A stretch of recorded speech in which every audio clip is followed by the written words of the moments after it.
Welcome to the Music Production Podcast. My name's Brian Funk. I make music as AfroDJMac. And today I want to talk to you about something that I do with my music and my little music business that I have that may seem a little counterintuitive, may seem a little like a mistake, but I think it's actually really helpful, and it's something that maybe you ought to consider doing yourself too. And I'll explain. It's the money back guarantee. So on everything I sell, I offer a no questions asked money back guarantee. If you don't like it, it doesn't work, it's not what you thought it was, you just wanted to download something and not pay for it, I don't care. Money back guarantee. I'll give you your money back for any reason.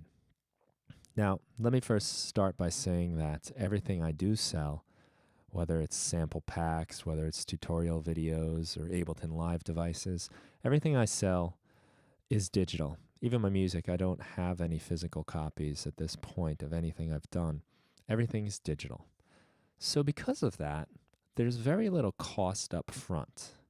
I mean, there's web hosting, there's storage, there's, that kind of stuff, maybe whatever advertising you may want to do, and I do very little. It might be some Facebook stuff or some emails, but I try not to be too blatantly advertising. I like to have something of value, not just an advertisement, because I hate advertisements myself.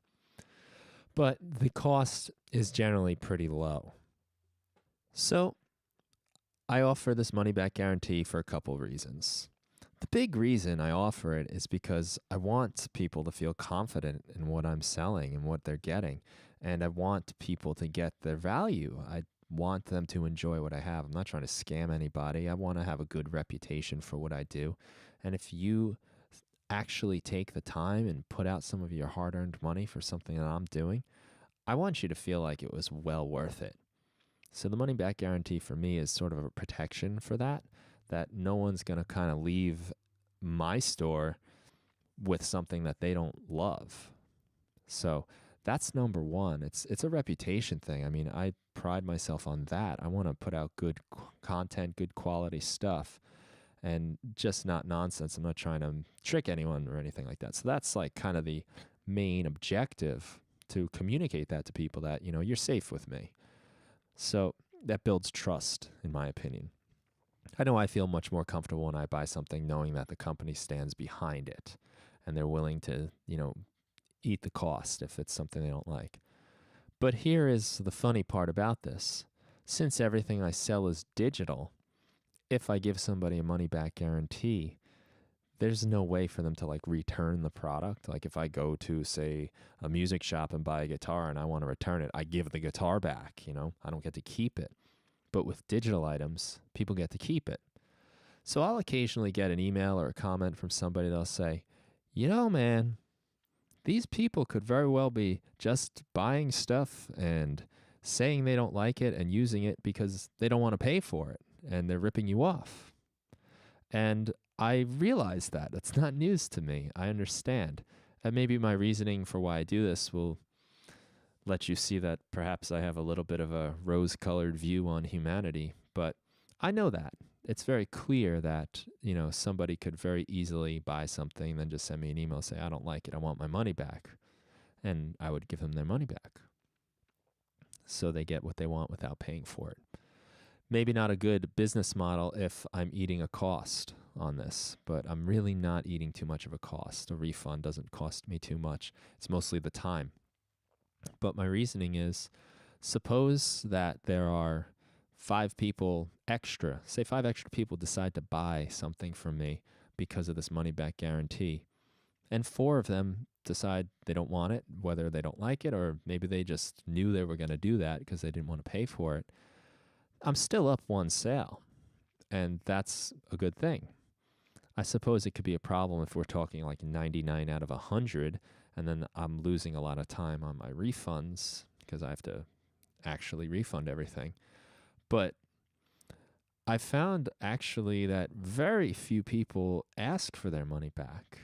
I've had just a handful, and usually the reasoning they give is that it's not compatible with their version of Ableton Live or their DAW, whatever it is they're using. So I don't see too much of that happening. And I think that's for a couple of reasons. I think number one, people in general are honest and good. There's your rose-colored glasses. I don't think people are out to rip people off. And especially maybe somebody like me who is just a one-man operation, there's a face to that scam, I suppose. You know you're ripping off that guy. Maybe if you were in a Walmart or something, it feels like a faceless crime, even though it does affect people. It doesn't feel like you're taking from a specific person. So I think in general, people don't want to do that. They want to support. They want to be honest.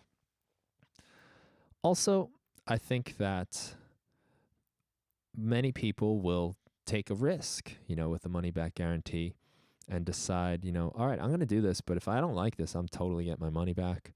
And my hope is that when they do that, they'll realize that what they have is actually kind of cool and useful and won't want to do that.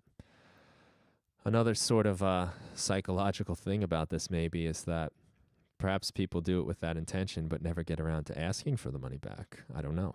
Could be a thing. I don't set a time limit. I'm not saying, it needs to be within a week or something. Just let me know. If you ever buy something from me, you have it for a year and you never used it, you didn't like it, I'll give you your money back. That's fine with me. I want that trust going on. I want you to know, again, that you're safe with me. So why do I think this is good to talk about today is because it was a question that was asked to me, but I wanted to also talk about how this could apply to what anybody's doing, especially digitally. Suppose you're a band selling your albums and you have your own little store where you sell them digitally, and you can offer that money back guarantee on your website. Now, when you sell something on iTunes, for instance, iTunes takes 1/3 of every sale you make. So you get 66% of what you sell. So if that's a 99-cent download, you get 66 cents. It's a pretty substantial chunk. Now, of course, iTunes provides a pretty great service, and it reaches a lot of people, and I think, personally, it's worth that. Whether or not it's fair or not, that's a different discussion. But I think it's worth it because of the reach they have, and I think that's worth something, and that needs to be considered, that you're really reaching a large audience, perhaps the largest audience ever, bigger than, say, Tower Records was back in the day when there were actually record stores like that. iTunes is on everyone's computer. It's available to anybody, anywhere. So, you sell on iTunes, you get 66% of the sale. But you're not going to be able to offer a money-back guarantee on iTunes, and that whole return process goes through iTunes. And to be honest, I don't even know what the process is like, but I feel pretty sure that you can't just say to iTunes, I don't like this song anymore, I don't like this band anymore, and I don't want to listen to this record anymore. I don't know if that's going to get you a refund. But if you're controlling the sales on your site and you have your money-back guarantee for your music, now people might be more likely to buy from you. And on your site, you're going to keep a larger percentage of that initial sale. So let's just say, I'd have to look at the exact numbers, but the service I use is Gumroad. And I know they're taking something like, I don't even know if it's 10%. I got to look at that, to be honest with you. But it's a lot less than 1/3.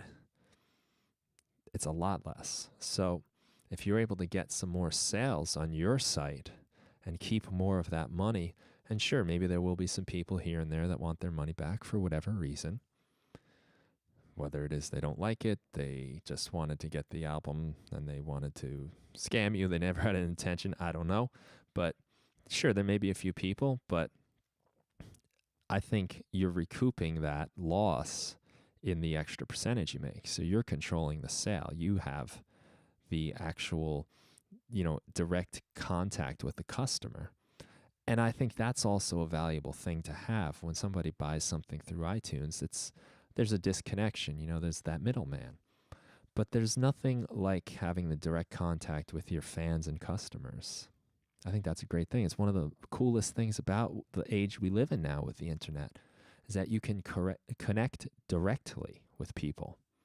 And you can form an interesting relationship that way.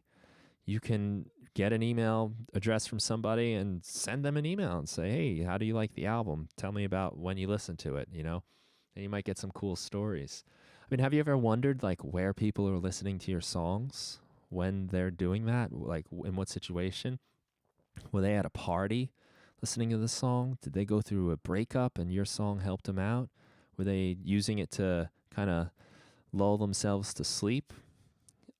It's an interesting to know. It's fun. And I think having that information could be useful in the next music you create and understanding like what your fans are looking for and the type of situations they want to listen to your music. Because music is like that. Music is, I think, depends very much on the situation.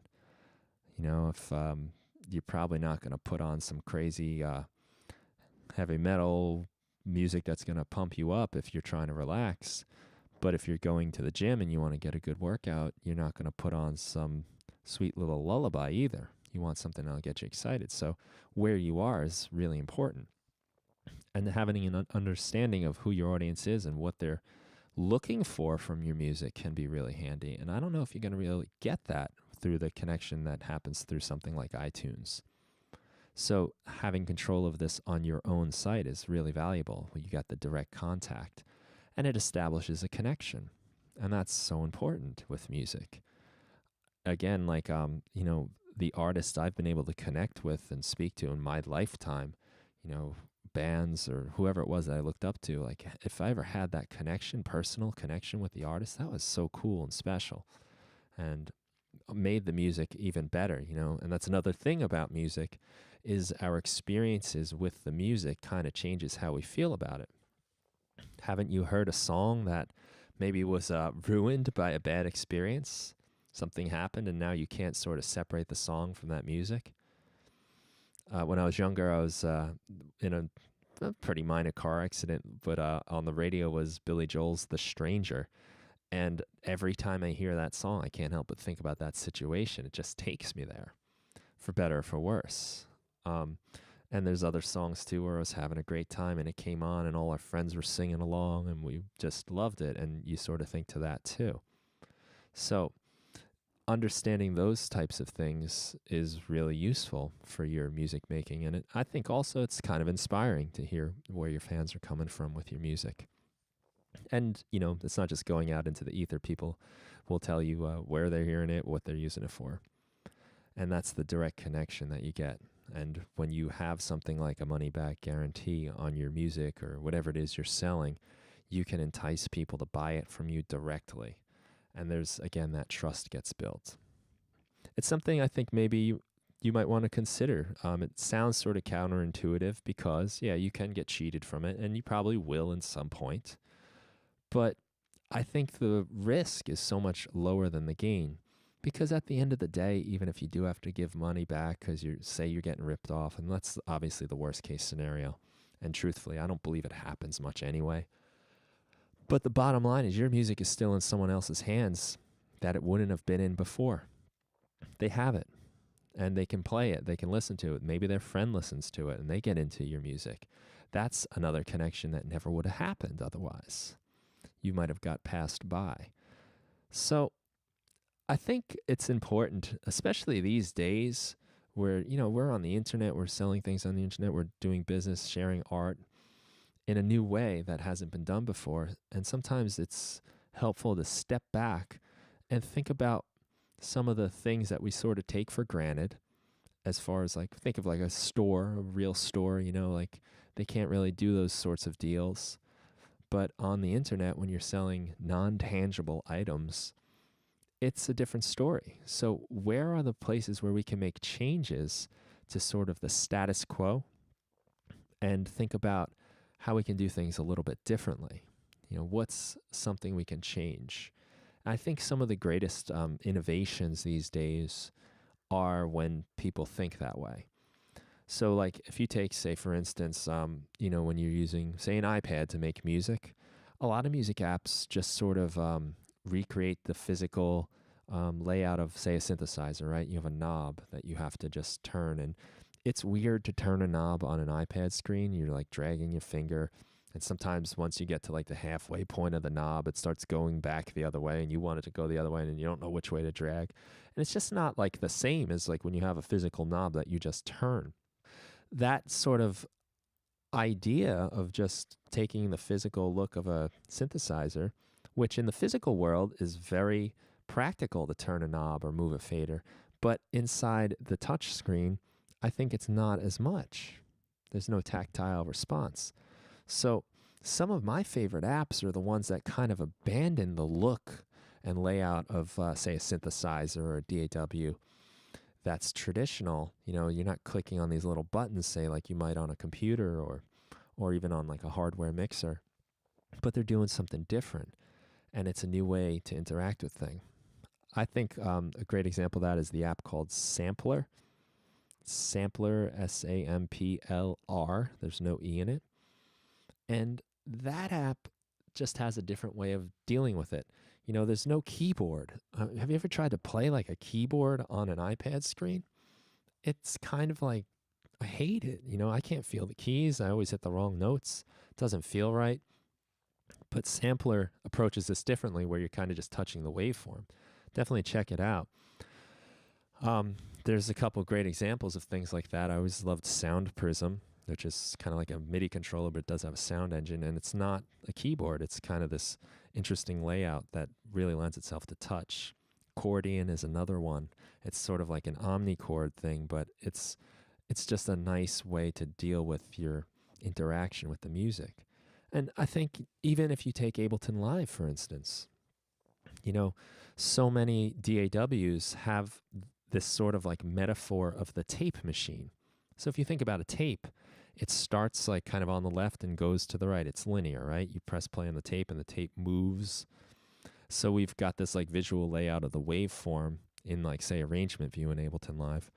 And that's really borrowing from the old school way of doing things. It's a kind of graphical, metaphorical representation of like the tape. But one thing that Ableton Live did that was so cool was the session view. So now you've got your little clips in there, and you don't have to work linearly. Linearly? You don't have to work in that fashion. You can do it in a different way. You can just kind of launch things. You don't have to worry about start and finish. And the order of your music is less set in stone. And for me, that was the number one thing that got me into it. That's why I switched to Ableton Live. Was I like that workflow. I always had trouble kind of dealing with setting arrangements, you know, from start to finish, what goes where's the intro, where's the ending, you know, that I always had trouble committing on. But now when I use Ableton Live, I go in the session view and I kind of jam out on the song and figure out what feels natural and what feels right. And that's because they thought about it a little bit differently. They took this idea of recording in the studio and they tried something different, and it worked out in the medium of the computer. Now, if we had Ableton Live on a touch screen, I think it'd be kind of weird to be like pressing your little clips in these little slots and like touching your solo and your record enable button. I don't know how nice that would feel. And so far from my experience with those types of apps, I don't really enjoy it. I think there needs to be something else. And a good example of that is probably the app Loopy, where you're looping different tracks, and it's a unique approach. You can't really have that approach in the physical world, but it works nice on a screen that you touch. So think about like when you're trying to sell your stuff or, you know, share your music. We have kind of the old traditional way, and a lot of times the new digital internet way is sort of a reflection of that. It's like a metaphor for it. You know, is there a way you can think a little bit outside the box and come up with something a little different that works in the digital internet world that maybe doesn't work so much in the old way? And I think that's where the breakthroughs are going to happen. I think that's where things are going to change. Think about just music itself. We've for so long thought of like owning music, right? Like you bought the record, you owned it, you had it, it was yours. But now people are streaming music. And this idea of like owning it is like, why? What do you need to own it for? You know, you can just have it come to you when you need it. And you save on space. You don't have to clutter up your hard drives or your shelves with albums. You know, obviously there's some benefits to the physical ownership of the album or the CD or whatever medium you prefer.